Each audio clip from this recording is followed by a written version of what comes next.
తక్కువ సమయంలో ఎక్కువ ఇన్ఫర్మేషన్ తెలుసుకోవడమే స్మార్ట్ పీపుల్ చేసే పని. మెగా వార్తల్లో మీరు మిస్ అవుతున్న మినీ డీటెయిల్స్ మీకోసం.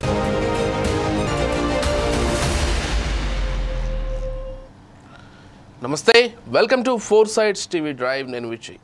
సైబర్ నేరగాళ్ళు రెచ్చిపోతున్నారు. బ్యాంకులపైనే వాళ్ళ దృష్టి అనుకున్నారు. అంతా కొత్తగా షురూ అయింది. బెదిరింపు కాల్ చేయడం, కావాల్సిన పాస్వర్డ్ను తీసుకోవడం, తద్వారా అకౌంట్ లూటీ చేయడం, ఇది నిత్యం జరుగుతున్నదే. కొత్త ఎత్తుగడ వేశారు. పిఎఫ్ ఖాతాలపై కన్ను వేశారు సైబర్ నేరగాళ్ళు.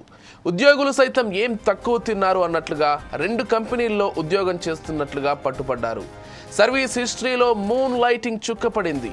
దీంతో ఉద్యోగ అవకాశాలు సైతం పోతాయి. ఇలాంటి ఖాతాలను తొలగించాలంటే ఈపీఎఫ్ఓకు పరిపాలన, సాంకేతిక అడ్డంకులు ఎదురవుతాయి.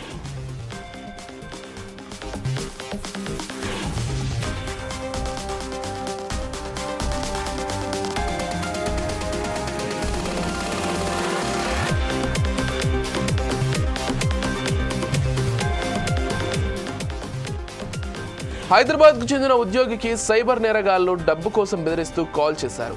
ఇవ్వమని చెప్పడంతో ఆయన పిఎఫ్ ఖాతాను బోగస్ కంపెనీకి అనుసంధానం చేశారు. ప్రస్తుతం సైబర్ నేరగాళ్లు చేస్తున్న కొత్త నిర్వాకం ఇది.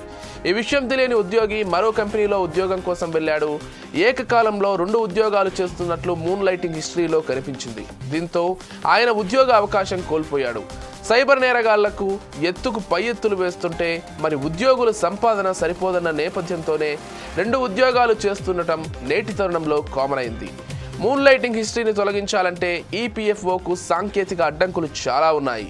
వీటిని అధిగమించాలంటే డీలింక్ ఆప్షన్స్ను ఉద్యోగులకు అందుబాటులోకి తెచ్చింది పిఎఫ్ఓ.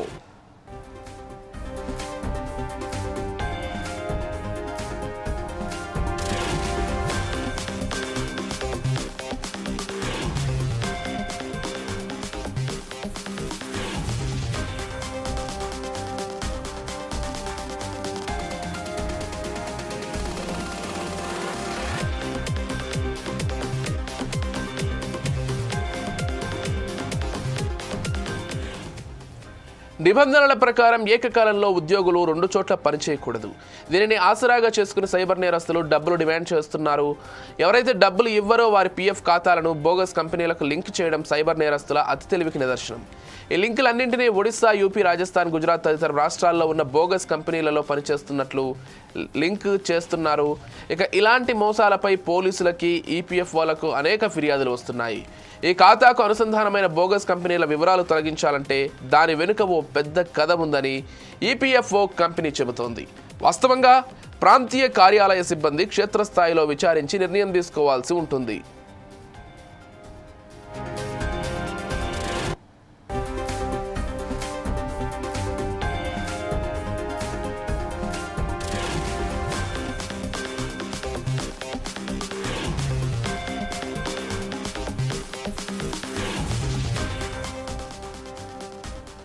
క్షేత్రస్థాయిలో విచారించే నిర్ణయం తీసుకునేటప్పుడు సమయం వృధా అవుతున్న నేపథ్యంలోనే ఈపీఎఫ్ఓ నూతన పద్ధతిని అవలంబిస్తోంది.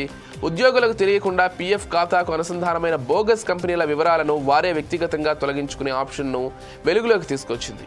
వాస్తవంగా డీలింక్కు ఈపీఎఫ్ఓ చేసినట్లయితే బాగుంటుందనే వాదనలు వెళ్లి పడుతున్నప్పటికీ అది ఆచరణాత్మకంగా సాధ్యం కావడం లేదు. అందుకే ఉద్యోగస్తులే స్వయంగా డీలింక్ను చేసుకున్నట్లయితే ఉన్నతంగా ఉంటుందని ఈపీఎఫ్ఓ విశ్వసిస్తోంది.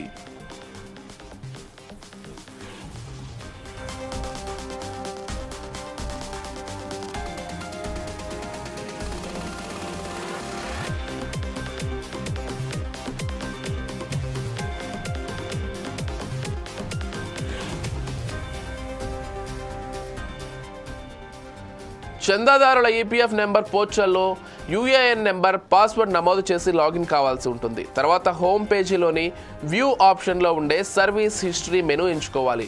సర్వీస్ హిస్టరీలో తెలియకుండా పిఎఫ్ ఖాతా లింక్ అయిన కంపెనీ వివరాలతో పాటు ఆ పక్కనే డీలింక్ ఆప్షన్ ఉంటుంది. డీలింక్ను ఎంపిక చేసుకున్న తర్వాత ఆధార్ అనుసంధాన నెంబర్ను ఓటీపీ వస్తుంది.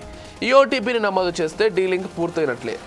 తర్వాత సర్వీస్ హిస్టరీలో డీలింక్ అయిన కంపెనీల వివరాలు కనిపించవు.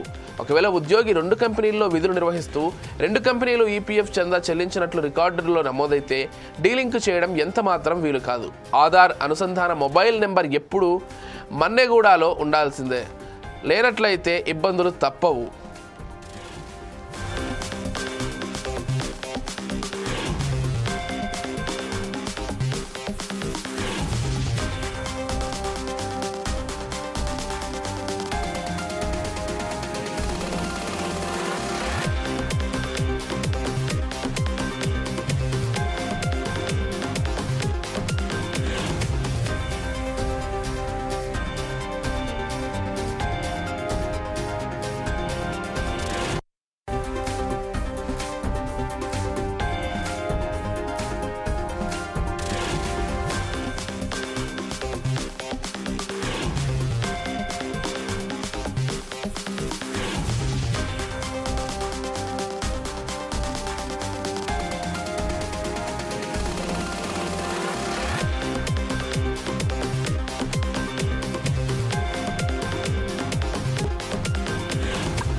ఇది వాళ్ళ exclusive drive. Keep watching 4 Sides TV.